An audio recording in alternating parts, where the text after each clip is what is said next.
welcome everybody tonight to TRT Podcast. We're live from DePAOLA'S Pub in Arbutus, Maryland, where the Baltimore Touchdown Club hosts all its BTC meetings and their special events. Tonight we got Coach Elwood from NAF Academy, Baltimore City School, and we have Coach Trogdon, the Associate Head Coach and Offensive Coordinator with Milford Mill.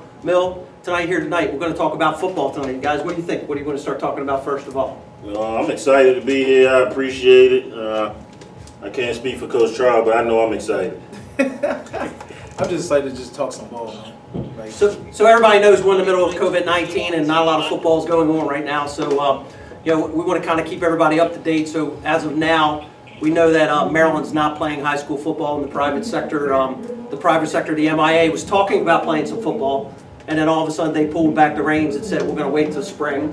One of you guys want to elaborate on what you think the MPSSA is doing, and then we'll get some people on the line and talk about it.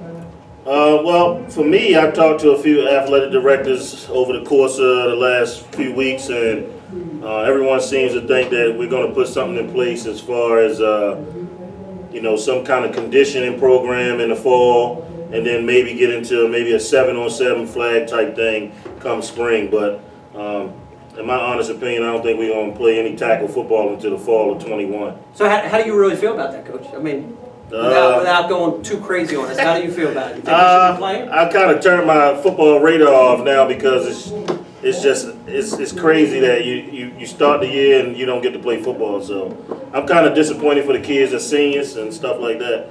But yeah, I know. I'm former head coach at St. Paul's, and I know there's plenty of seniors over there.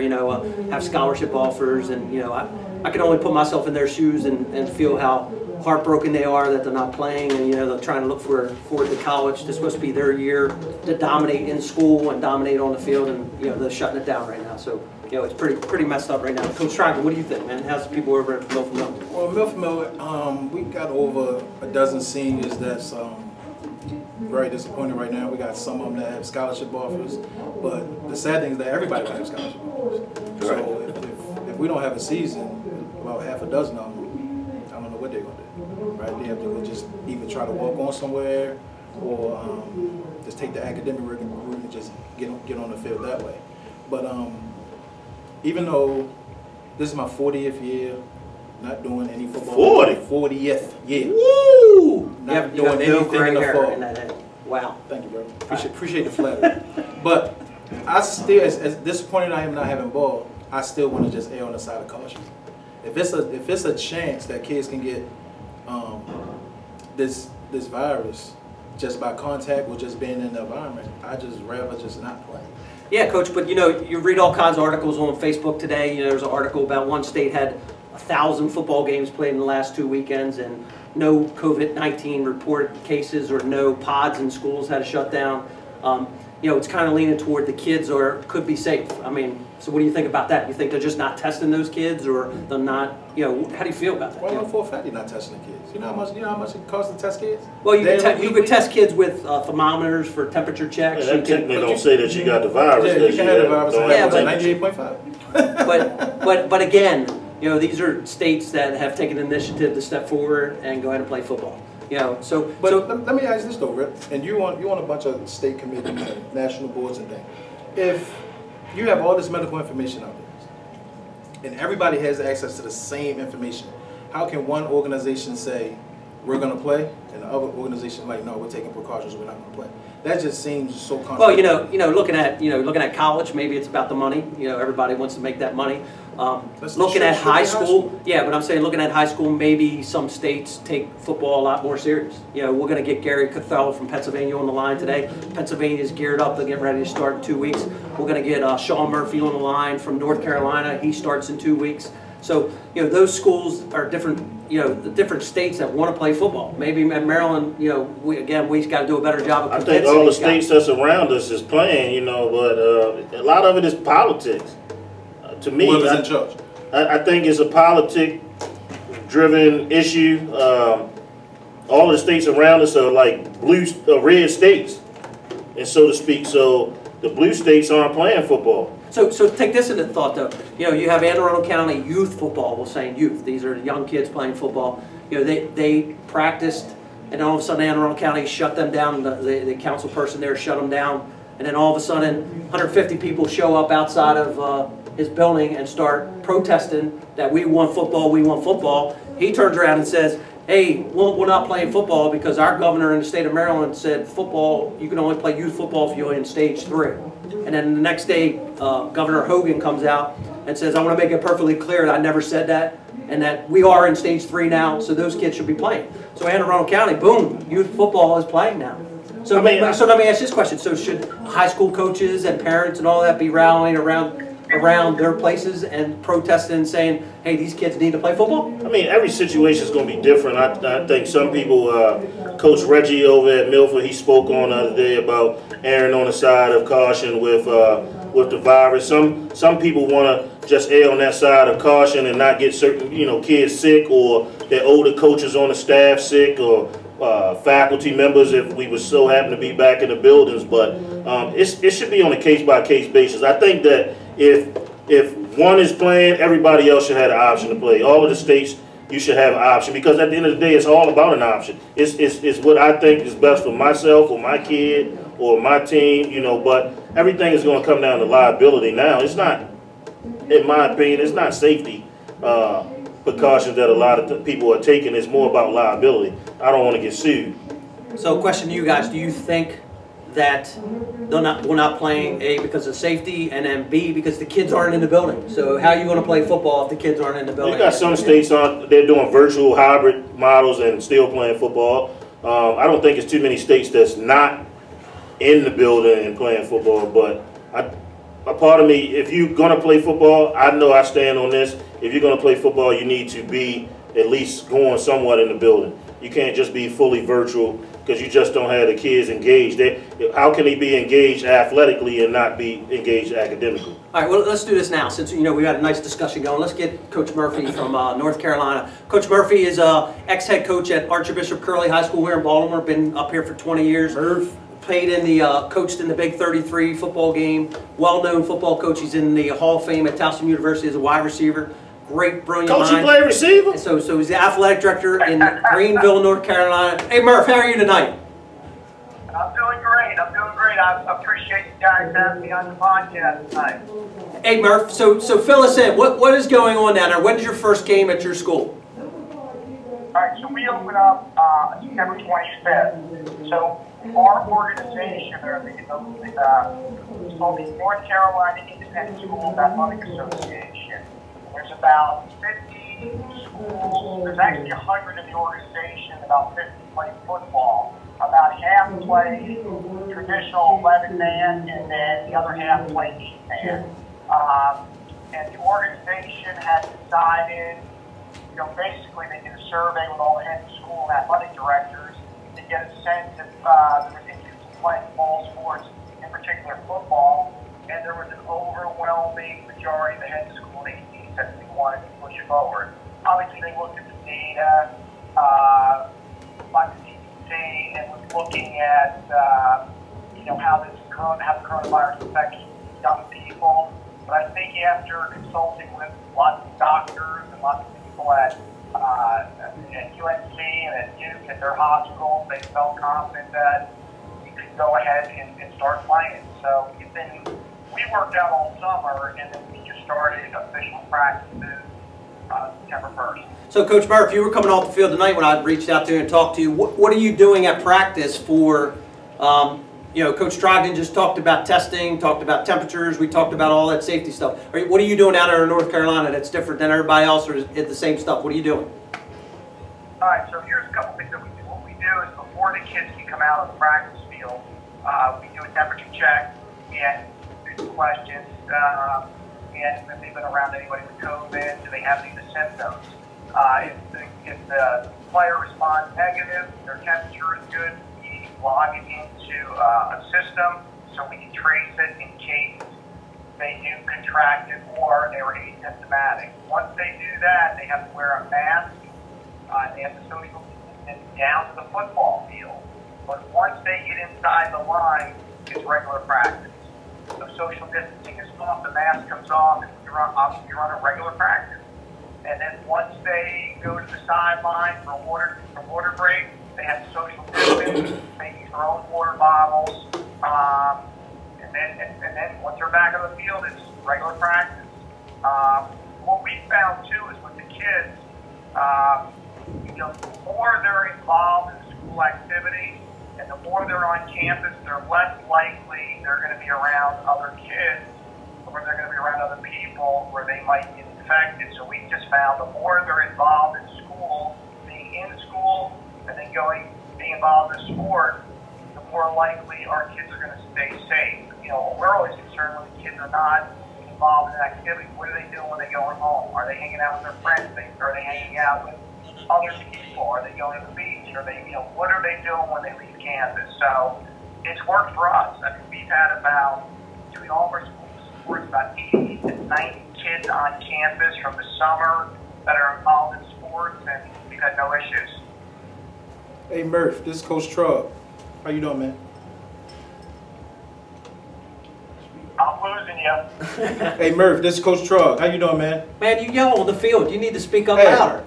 Murph, explain to me, what exactly does social distance look like at practice between players, between the players and the coaches? Like, what exactly does that look like when it comes to like drilling and team exercises and things like that? Well, I think you're talking about social distancing at practice. The NCIS, so our organization said once the kids get on the court for volleyball, once they get on the field for football, once they're in their playing surface, there's no social distancing. Everything is normal. However, from the school to the field, they have to remain 6 feet apart. They have to wear a mask. So Murph, on the field, are the coaches wearing masks? Our coaches are wearing masks on the field, but the kids don't. All right, so what about, are you guys doing any precautions? Are you wearing shields in your helmets or just regular football? No, there's no precaution, and then what we do is when the kids are done after practice, we give them wipes, so they just wipe down their shoulder pads, their helmets.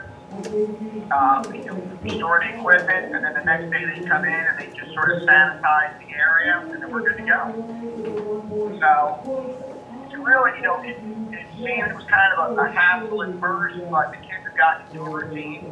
Plus, they know, the kids want, I'll be honest with you, our kids, they want to play. Our parents overwhelmingly wanted to play, but the kids also know if they do something dumb, they put themselves in jeopardy to contract the virus, it could shut everybody down. So the kids are going the extra mile to make sure they do what they're supposed to do, so they don't jeopardize.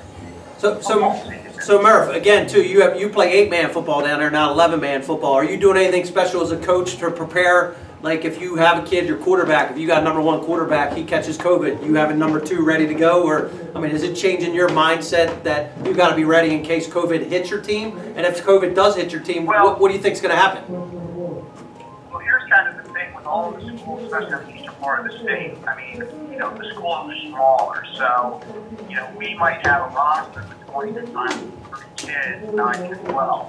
Okay. We may not have a team. We don't have a team. We just have a varsity. The kids, I'll be honest with you, if the kids track it, that's why we're doing all the training. When and where do you track it on campus? Then we got an issue. If you track it off campus, you just gotta you gotta isolate. They probably check the coronavirus test, the COVID-19 test, but the rest of the kids, as long as they were in contact with him whenever he retracted it, they would still be good to go. Now, if we had to shut down, we would shut down for, I think it's 10 days right now. So we got to shut down for 10 days, and then we would resume back after everybody was clear. And again, you got to remember, a lot of these kids, a lot of the kids are asymptomatic. The older people have obviously, they've got more to be concerned about. The younger kids, those that have contracted it, even here in our county, the vast majority of them are asymptomatic. Yeah, so Murph, before we let you go, because we know you're busy, what do you do? Are you playing a full football schedule and playing a state playoff schedule or playoffs? How are you guys doing that? Kind of give us an idea in case we got to navigate here in Maryland. Yeah, so here's what we're doing. Our schedule is condensed, so we're just playing a conference schedule. Conference schedule. Conference. So we're playing 7 games, and then there's postseason. So we're doing a semifinals and a state championship. So the state championship for 8-man is November 20th. So how many? What are you playing? About 9 weeks and being done? Yep. 9 weeks and done, right, Murph? 9 weeks and done. Yeah. All right. Yep. Well, Coach Murph, we want to thank you. Hey, we want to thank. Spring to see if it may work. Now, the problem with the public schools, even the privates down here, the vast majority of their income comes from football, game concessions. Bam! Did I not say it? Murph, I just said to these guys, it's about, in the other states, it's about money and it's about football and all that. So, hey, Murph, sorry, we're going to cut you off because we got a couple other guys we got to visit. We want to wish you, hey, the best down there. We want your team to win a championship. We know you're in your 2nd year down there. You're doing great things. Peace out, brother, and stay safe, okay? Stay healthy, Coach. All right. Thanks, guys. I appreciate it. Yes, sir. Thank you, bro. The guys, that's North Carolina, Greenville, North Carolina. I'm scared, man. You're scared. Why are you scared? For every reason you think I'm scared. For Well, every reason you're not scared, I'm scared. Nervous. Nervous. Anxious. All right. You nervous? No, I ain't scared. I'm upset we not playing. I wanted to play. Again, the Baltimore Touchdown Club, Maryland Football Coaches Association, all the coaches involved here, we're all friends. It is about the safety of these kids. It's about the number one priority thing. We know our state's trying to do the best they can for them, again, but it's just discouraging to us because we're football coaches. We want to get out there because people need to know football coaches don't just teach X and O's. We teach life lessons. We talk, we want to mentor these kids so that they got great jobs in the future. We want to put them in college so they get their college degree. We want to save parents money by getting these kids their scholarships so they don't have to pay for an education. I know paying for my daughter at Towson University, my one daughter got a scholarship, the row. I know how it is. You guys know it costs money. So again, it's about the education. Right now their heads are clouded with studying and stuff like that. Do you guys think if Maryland would have came down from the pipeline and said you guys can play, that it would have affected your coaching staff at all? Do you think you would have had any coaches that was like, I'm not doing it? It probably wouldn't have affected my coaching staff. But I mean, just to kind of pull away from that real quick, but if every other sport in the state is allowed to participate, then I think football should. I mean, you're hitting people in basketball, you're hitting people in lacrosse. You're out there, they have wrestling competitions and stuff going on, so they're tackling each other basically. You mean outside of schools? Outside of schools. So like the rec leagues. Yeah, what he's saying right now, rec leagues are out there playing. There's lacrosse leagues out there playing. There's basketball out there. There's wrestling there. Rec leagues are taking upon their responsibility to say, hey, we need these kids to do something so they're not home depressed and they're not thinking about stupid stuff and not getting in trouble and keeping away from parties, keeping away from. So, and they're out there doing other things, so why not have them doing something organized and structured and in a safe environment for the time being? I mean, athletics save kids' lives, whether we want to think so or not. It saves some kids' lives and get them away from the situations that they're dealing with in their homes. And then the other thing too is, we talk about this. A lot of people aren't talking about we got to learn to live with this virus. This virus is going to be around for a while, so we got to live to learn with. We got to live with it and learn how to protect our kids and move on in life and see what we can do. Trogdon, I know what you're talking about. We're going to try to get Gary Cothrell on the line now from Pennsylvania. Again, Gary is the Big 33 director, and he is the president of the Pennsylvania Football Coaches Association. Pennsylvania, really unique atmosphere. They were talking all summer about playing football. Then all of a sudden the governor came down and slammed the thing down, and the parents got together and got an uproar, and now I believe they're playing football. So Gary, are you with us tonight? Yeah, I can hear you, Rip. Hey brother, how are you? I'm good. How's things going down south there? We want to play football. Not as good as you guys up there. Hey Gary, tell us a little bit about what happened over the summer or during the first, when COVID hit, and how you communicated with the governor's office, and then how they shut you down, and then how you, at this point, are ready to play football. Fill us in on what happened. Well, as everybody had to deal with, we were going through the ups and downs of, trying to figure things out. We're very, very fortunate up here that our group, the Coaches Association. We have a good relationship with our governing body, and we communicated a lot when things were shut down and tried to plan, make plans, preparation for a fall season, and no matter what length that it was going to be. We had numerous conversations with the PIAA. The PIAA was very, very supportive of many of the ideas we had, and with the work between the two of us, they were able to put together a hybrid model that they felt very comfortable with. And its hopes were that we were going to start on the regular time.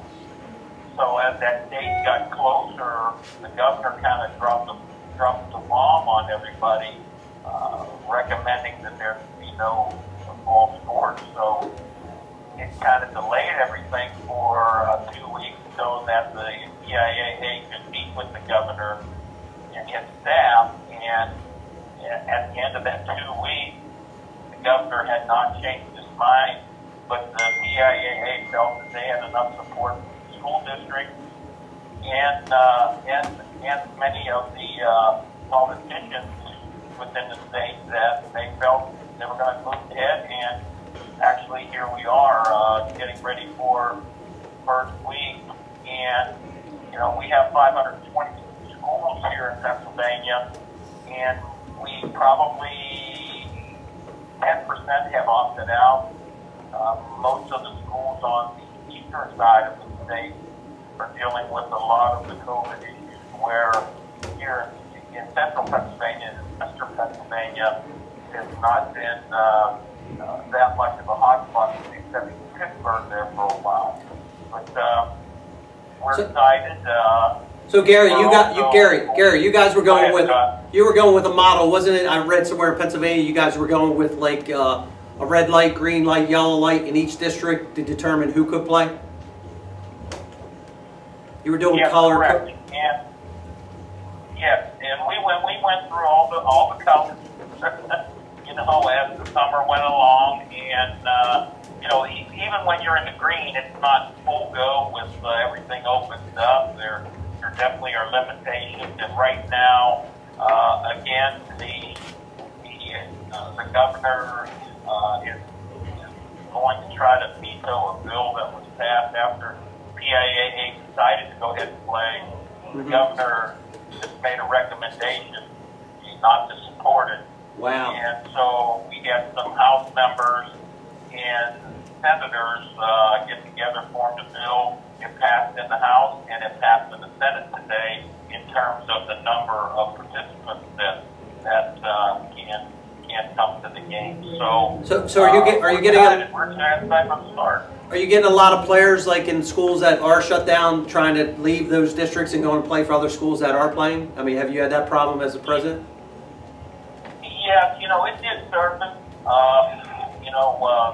Some of the very prominent schools that have really good players, they have decided to move. But I know in talking with Dr. Bob Marty, they are going to reinforce the transfer rules as if it was, nothing different. So if they remove that person who might be transferring, to think twice before they do so, because if they're, again, in Pennsylvania, if they're deemed not eligible to play, they can't transfer back to their own school and play as well. So it started out to be very nervous for those people, especially in the Philadelphia area, and but we seem to get the word around about the transfer rule. Hey, Gary, Coach Trogdon's here from Milford Mill, coached in the Big 33 game.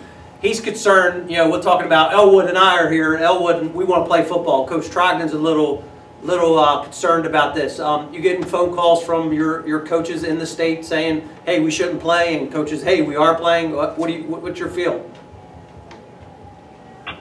Well, you're talking about this fall, or are you talking about playing football? Playing football. Playing this fall. We ain't worried about the Big 33 right now. Fall. Fall. We'll get to the Big 33 soon. That's a whole nother animal. Go Maryland. Go ahead. What'd you say? our coaches were very, or, you know, a lot of them are nervous because, you know, they want answers. We couldn't give them, not we, but the PIAA couldn't give them answers as to what was going to happen. So what they ended up doing was putting a lot of the emphasis on the individual school districts. They took their time. They developed COVID plans. They put a lot of time and effort into it. And that was one of the main reasons why the PIAA went against the governor, was because the districts put so much time in. Right. To answer your question, many of the coaches, you know, they were nervous about starting. They're like you. They wanted to start and get things rolling, but they're nervous right now as to, okay, there's 400 plus schools that are going to start playing. You know, what's going to happen if, you know, week 1, week 2, week 3, all of a sudden we got to shut down? Is that going to be the end of football season? Are we going to go to a spring model? I think all of those things are going to be evaluated. I also know that we're looking to put together a spring model for the schools that are not playing right now, that have opted out. So hey Gary, give the coaches hope. Hey Gary, this is Elwood. Hey, I spoke to a parent who his child plays in Pennsylvania. He told me that you guys came up with a thing where it's only going to be 250 people allowed in the games. Right now, the governor has limit on how many people are allowed in venues. For example, right now the limit statewide is 25 for indoor events and 250 for outdoor events. Okay. Now, in the sense of football, originally the governor's office came out and said that the 250 was only for the team, the coaches, the officials, and any game personnel. And when the bill passed in the House, the governor came out and changed that and said it could be 250 of anybody. I really feel by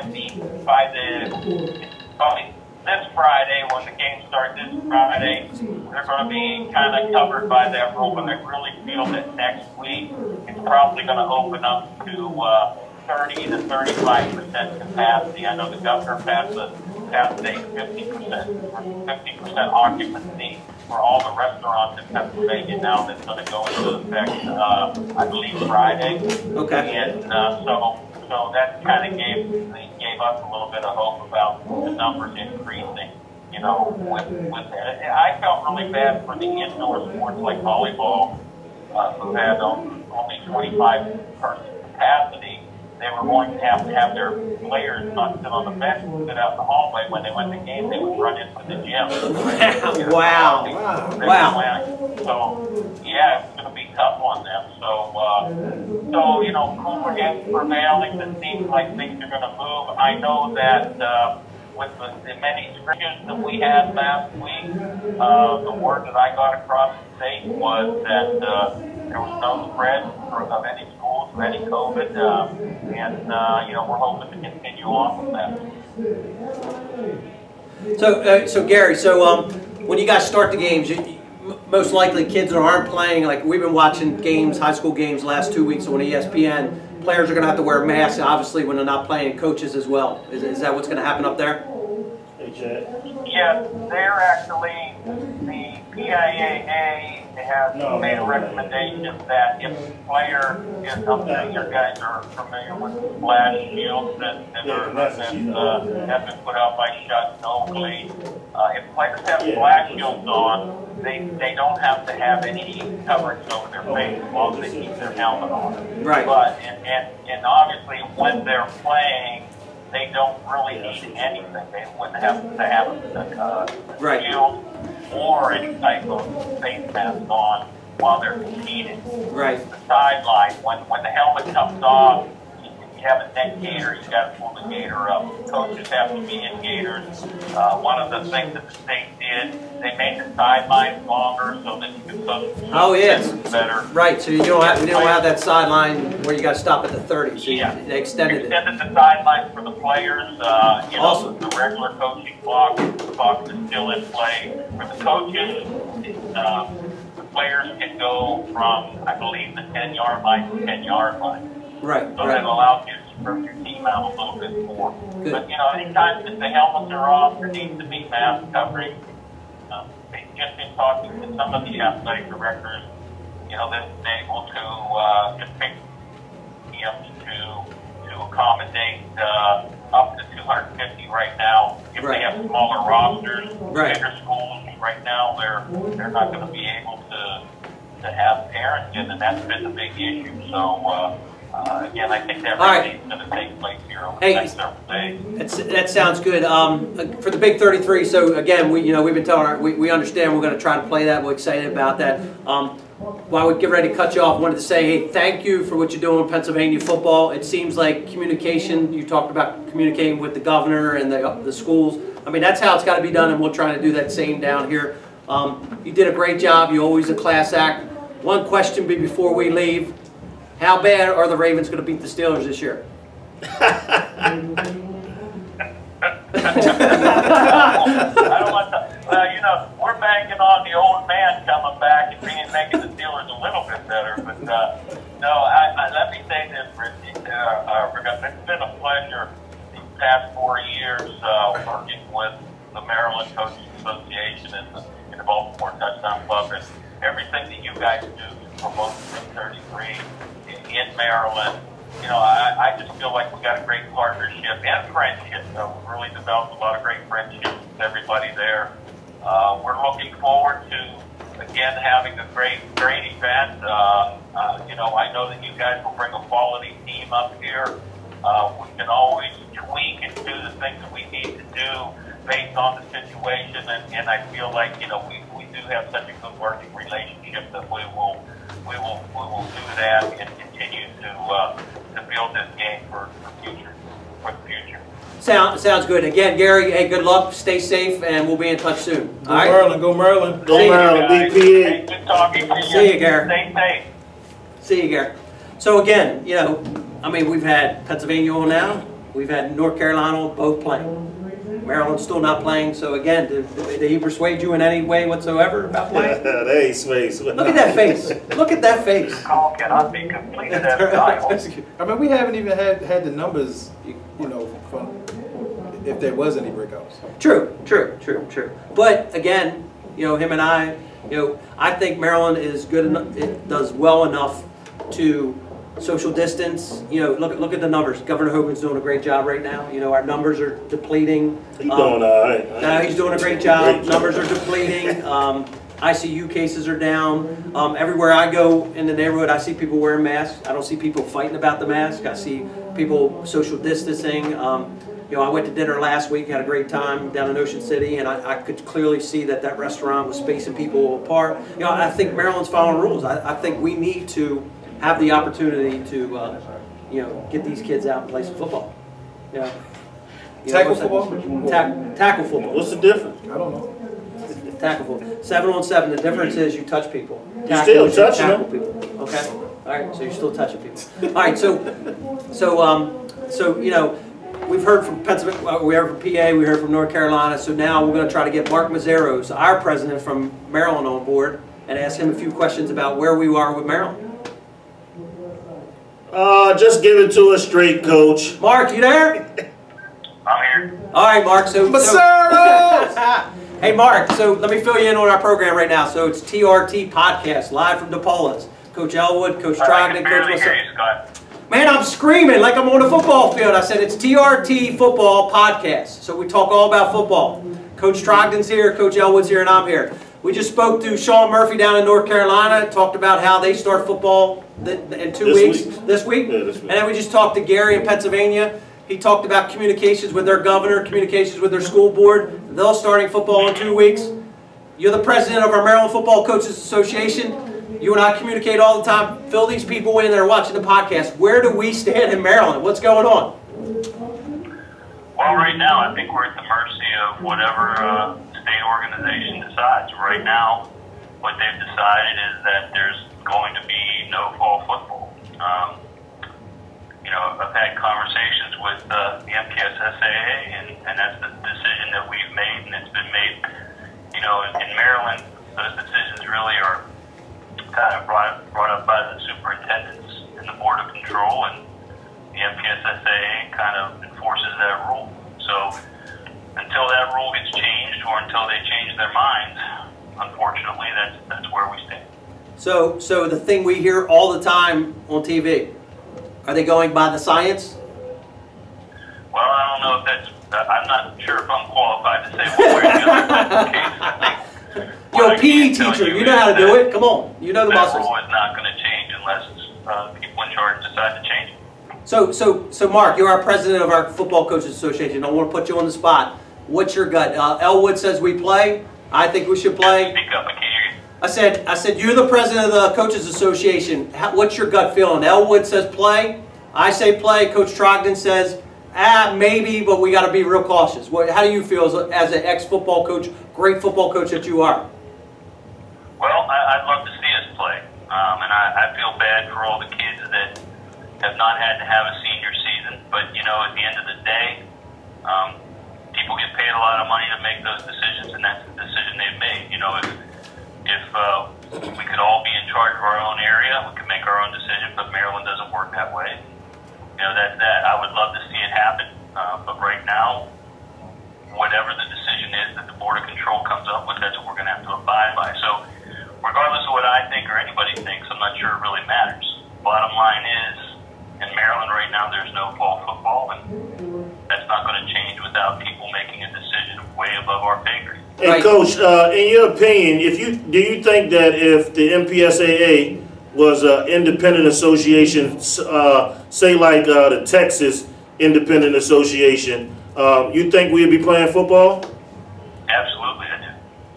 What can we do to change that? I think what you have to realize, though, Elwood, in Maryland, because of the way this is formatted, when the MPSSAA puts rules in place, that's educational law. It's reinforced by COMAR, which is the state annotated code. And so, no matter what anybody says, thinks, believes, because it is run in a manner where there is a state organization that is, and their mandates are educational law, that cannot change. Correct. So do you think football won't happen until the fall of 21, I'm assuming? Well, I don't know. I mean, you know, that's the thing that I hope not. You know, I hope that there is at least a season in the spring. I really wish there was a season in the fall, but I mean, you know, that's just wishful thinking at this point.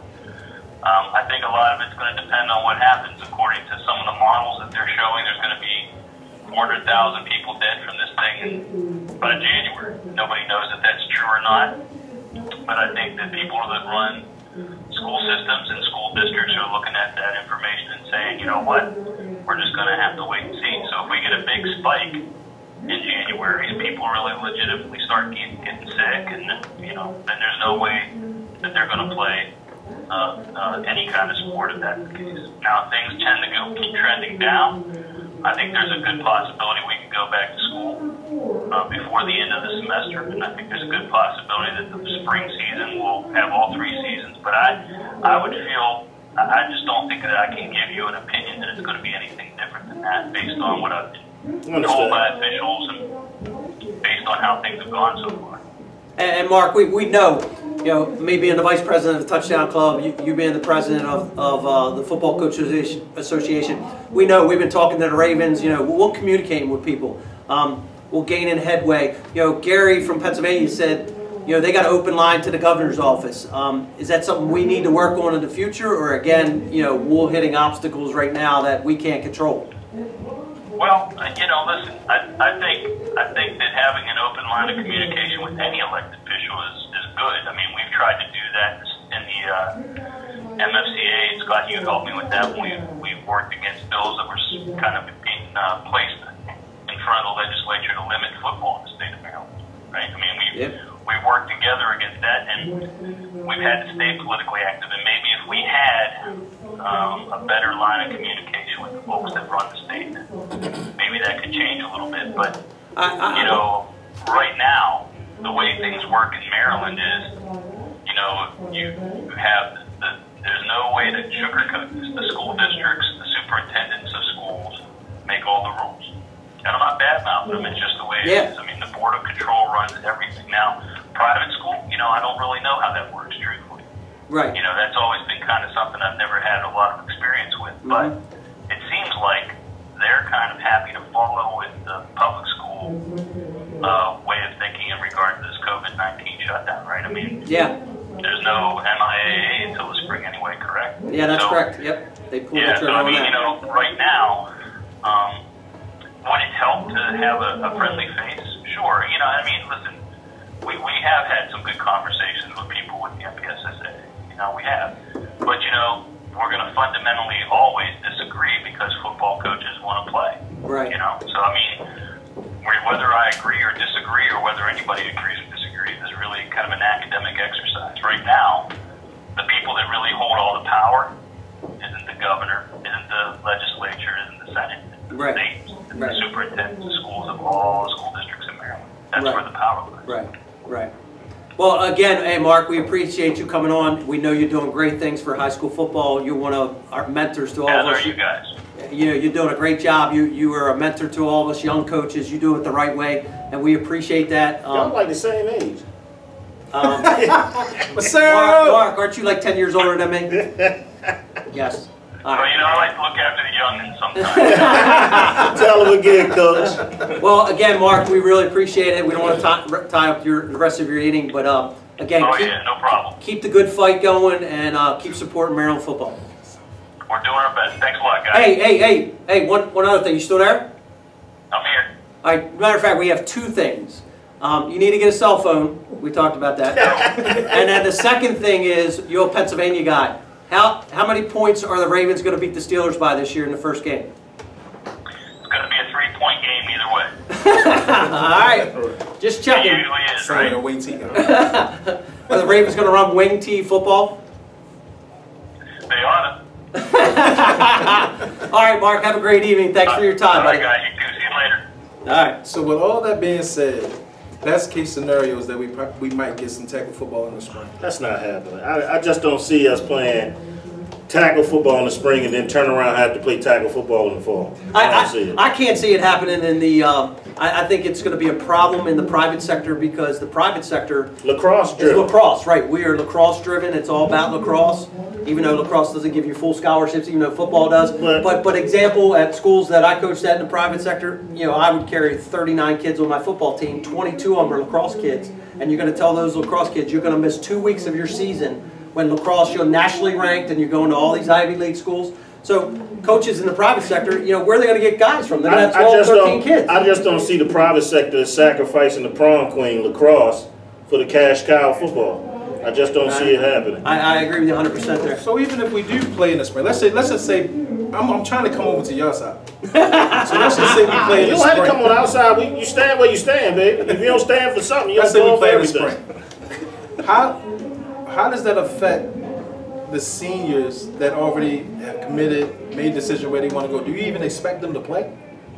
You know what? Some would. That's a great choice because you're going to have some kids that are studs in the private sector that are going to go into the Alabamas, Clemson. They're going to jump and leave in February. They're going to go early, so they won't be around in the spring. You know, so that is a big thing. And then the option too is say you're a kid who's going to go to an Ivy League school or a Division II school, and you know you're going to go in there and make a difference right away. Why would you take the chance of getting hurt? Right. So again, it's the same thing we have when we do our All-Star games. I mean, it's a toss-up. You know, these kids. Some kids want to play regardless, and so the roster's going to be depleted then, because I'm pretty sure every school has about a dozen seniors.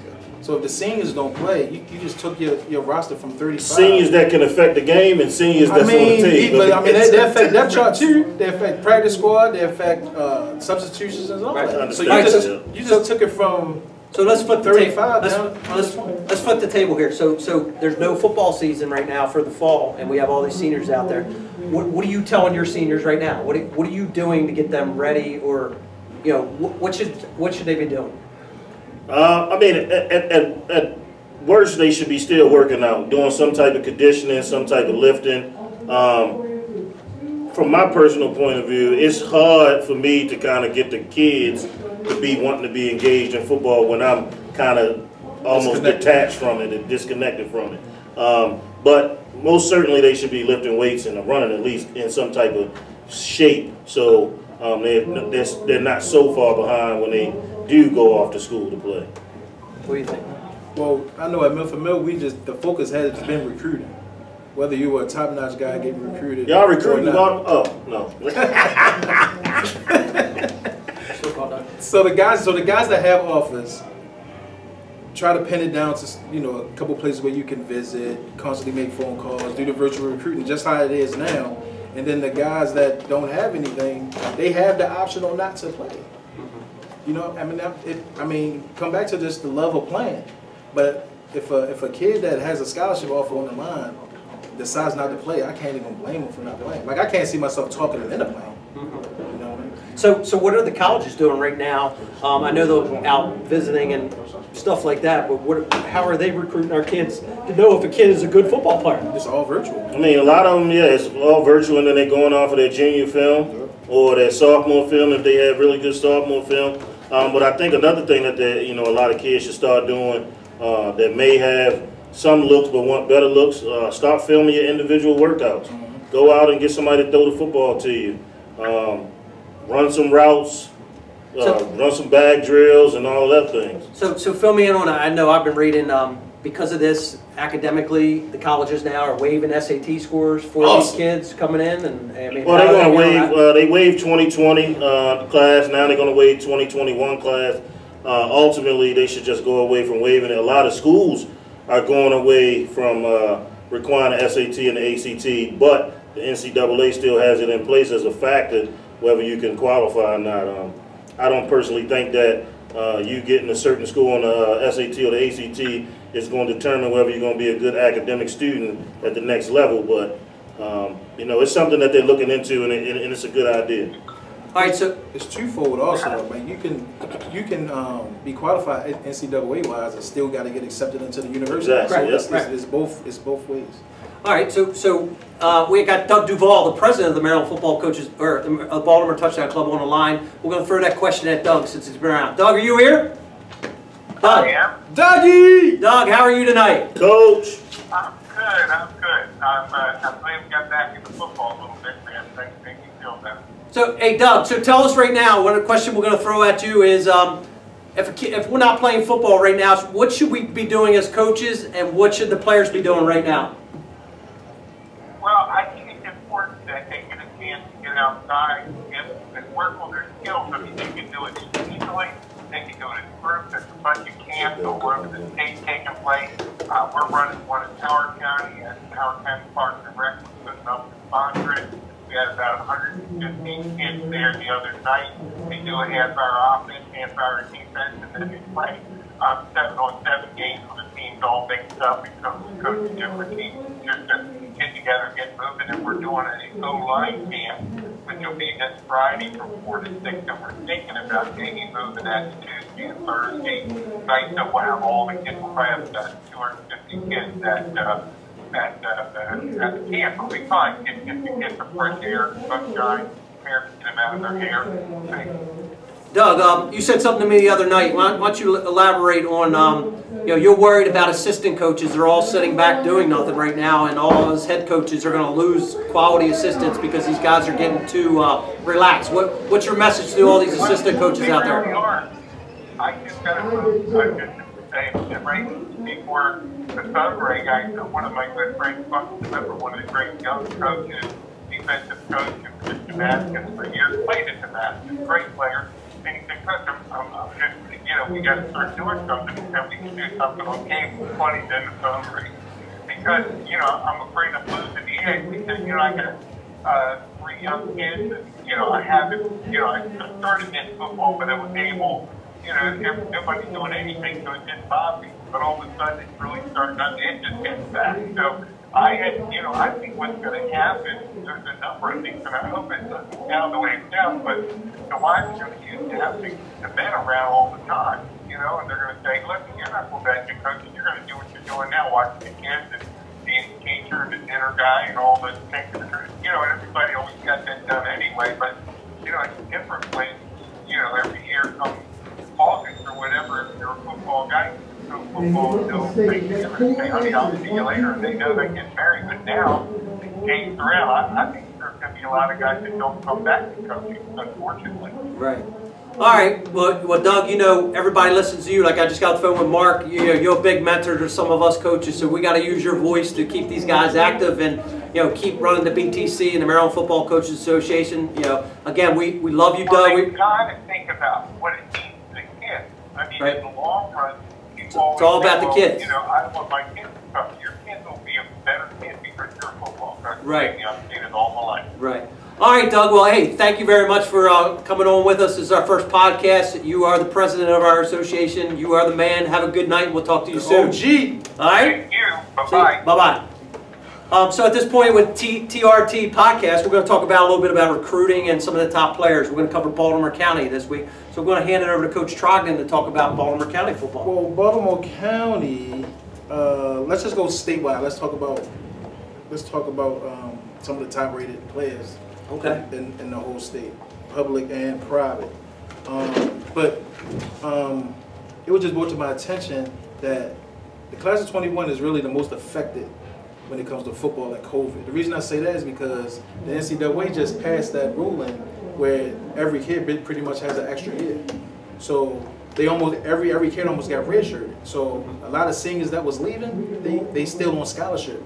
And now universities have to call this class of 21 and pulling scholarships because there's no room for them to come. Really? But it's also they don't the schools don't have to honor that senior scholarship if they don't want to bring it back. Some are. Some at certain schools. You would take a senior that's going to contribute. Well, if I got a guy on a scholarship that's a senior I can bring a freshman in and probably play right away.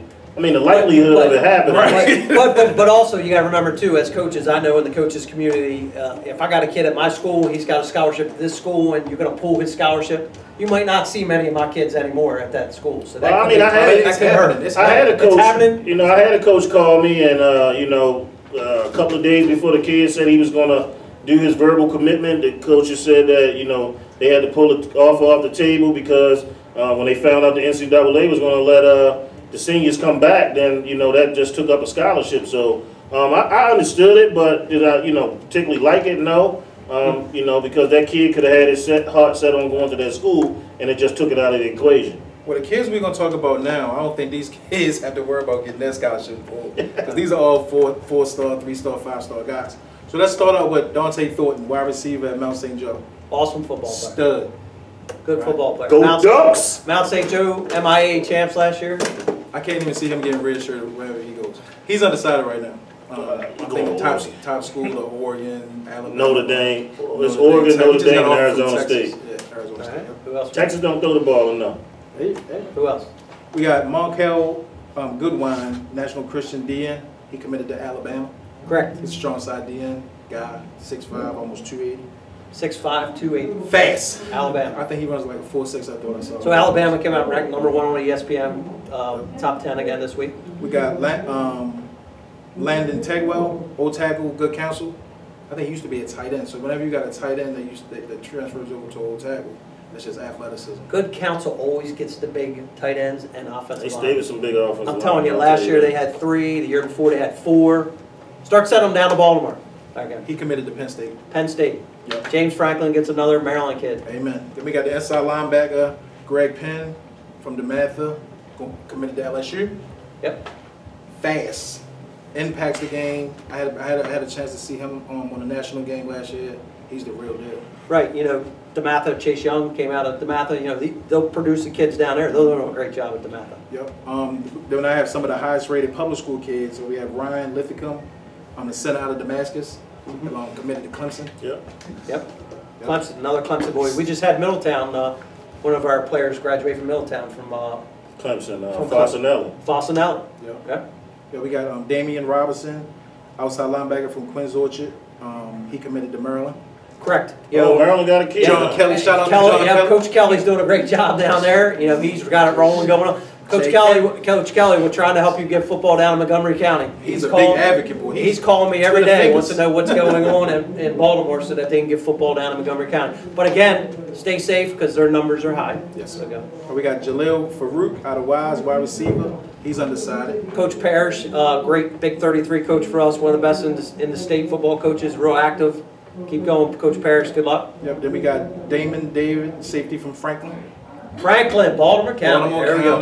He just came out of nowhere after his junior year because, I started looking up and he had offers from everywhere on the East Coast. And he's a box player. He flies to the ball. I like the kid. Take your eyes off him. He will ring your bell. Yeah.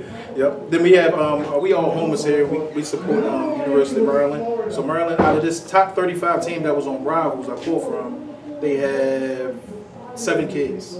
7 kids. 7 kids. So they got a D tackle another D tackle out of Quinns Orchard.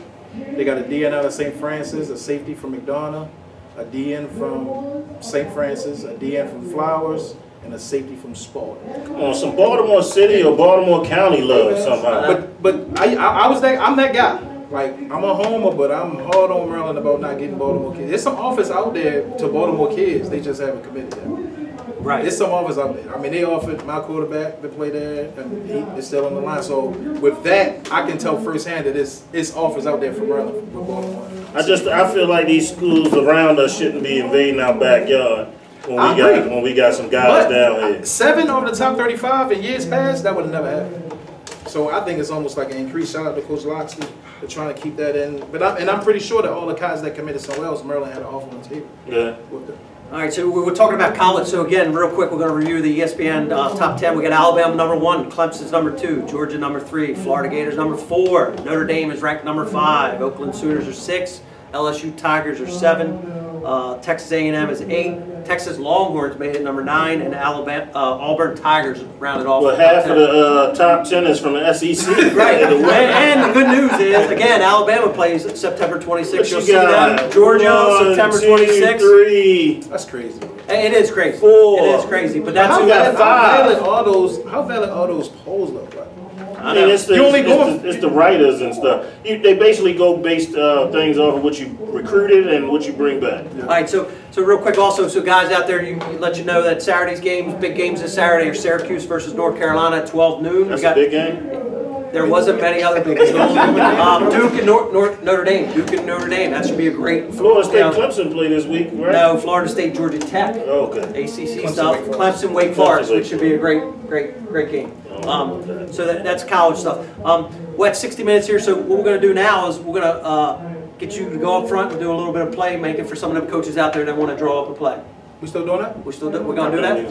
No? All right, so we're at 60 minutes. We don't want to bore everybody for the rest of the day. Again, we want to thank you guys for joining us tonight for our first podcast, the TRT Podcast. It's all about football. It's all about taking care of our kids. It's about mentoring these kids. Shout out to our competition. Right. Any comments out there? No comments on our So here's what we're going to do too is if you're watching our show and you got comments and questions, text them. We have them right here. We'll answer them for you. Be truthful, ask us questions. We'll answer those hard questions. Again, thank you very much for staying with us tonight. Have a great week and everybody stay safe. We are out. TRT.